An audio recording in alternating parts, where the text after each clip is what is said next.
నక్కలను అడ్డం పెట్టుకొని అటు పేరు మీద ఎన్ని సామెతలు ఉట్టించిండ్రో లెక్కే లేదు. కాని ఆ సామెతలల్లా చెప్పినట్టు మా బతుకులు గంత అధ్వానం ఉండే అన్నట్టు ఎట్లా బిక్కు బిక్కుమని చూస్తాందో చూడుండ్రి పాపం నక్క. ఎరక్కపోయి వచ్చి మనుషుల నడుమ ఇరికిపోయింది పాపం. అందుకే అరే ఎవ్వల్రా మీరంతా అన్నట్టు చిత్రంగా చూడబట్టింది మనుషులను.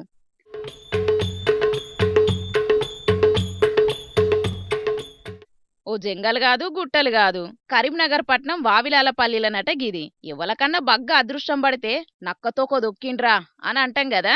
మరి గట్ల గిట్ల అదృష్టం పట్టిందనుకున్నదో ఏమో గాని ఆన్నే ఒక ఇంట్లున్న ఆఫీసులో వచ్చింది. తొలుత పిల్లి అనుకొని ఇంత బువ్వ పెట్టిండ్రట. అటెంకా నక్క అని తెలిసి అబ్బా మా అదృష్టం మంచిగున్నదనుకున్నాడు ఇంటి పెద్ద. నక్క అని ఈనుడు, నక్క మీద తీరొక్క సామెతలు చెప్పుకునుడే గాని దాన్నెప్పుడు చూడకపోతిమని చుట్టుపక్కలోళ్ళు కూడా మస్తు సంబురపడ్డారట. ఫోటోలు వీడియోలు కూడా తీసుకున్నారట. అయితే గమ్మతేందంటే నక్క చూసిన సంబురంలో కావచ్చు తిమ్మతంగా అడవి అధికారులు ఫోన్ చేసి అచ్చటాళ్లకు గేటు సందులకెళ్లి షెంగో బిల్లా అన్నదట. ఇంకా నయ్యం తప్పించుకొని పోయింది గాని లేకుంటే మన జనాలు అదృష్టం పడుతుందని కట్టేసి దాని తోక తొక్కినా తొక్కుదురుల్లా. గదే డౌట్ అనుమానం నక్కకు కూడా వచ్చింది కావచ్చు. అందుకే మనుషుల నడిమిట్లకెళ్ళి దప్పించుకొని మంచి పని చేసింది. ఏదేమైనా మనుషుల అదృష్టం సంగతేమో గాని నక్క అదృష్టం అయితే మంచిగున్నది పోన్రి.